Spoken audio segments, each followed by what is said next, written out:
riso e lenticchie sono un piatto super dietetico e super sano, ma può essere anche un piatto buono, proprio goloso. Il segreto è in queste cipolle, che sono l'ingrediente chiave della mujadara, una ricetta della cucina libanese. Prima di iniziare però preparo le spezie.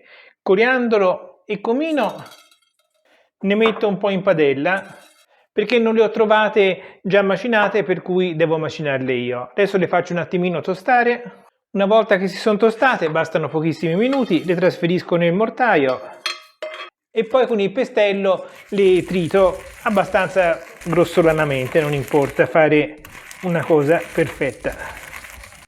E adesso andiamo a occuparci delle cipolle. Per questa ricetta le cipolle non sono mai abbastanza.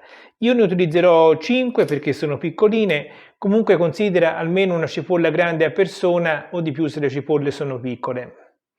Le cipolle vanno semplicemente pulite e poi tagliate in maniera piuttosto grossolana e fra poco vedremo il perché. Ed ecco fatto, una bella montagna di cipolle, non è vero? Adesso andiamo a cuocere.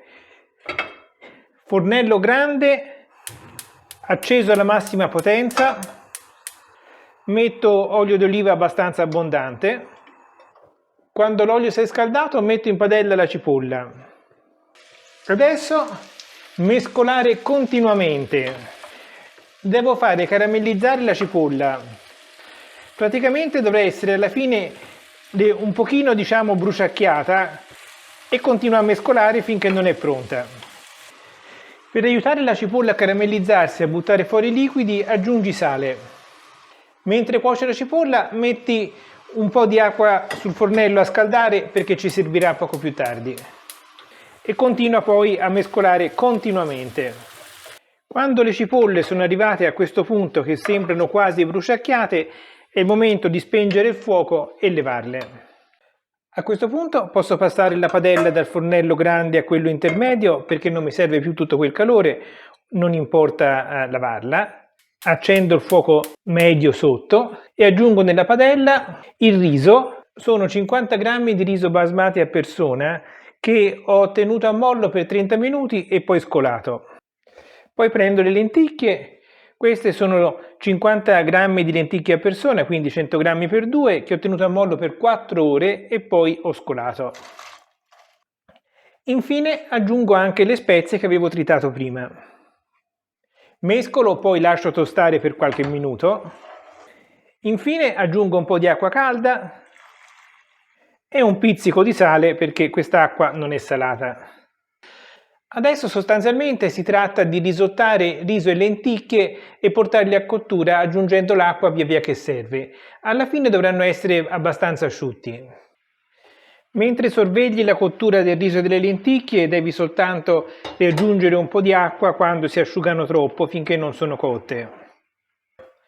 Una cosa che puoi fare nel frattempo è tritare un po' di prezzemolo. Ho qui un po' di foglie di prezzemolo che ho già lavato ed asciugato e a questo punto con il coltello le trito in maniera abbastanza fine. Serviranno per il tocco finale del piatto. Quando assaggiando ti accorgi che il riso e le lenticchie sono entrambi cotti, invece di aggiungere acqua spengi ed è praticamente fatto. A questo punto devo riaggiungere le cipolle che sono l'elemento chiave della ricetta. Mescola, aggiungi un po' di prezzemolo. È un piatto veramente fantastico, sentissi che profumo? Io faccio un assaggio direttamente dalla padella.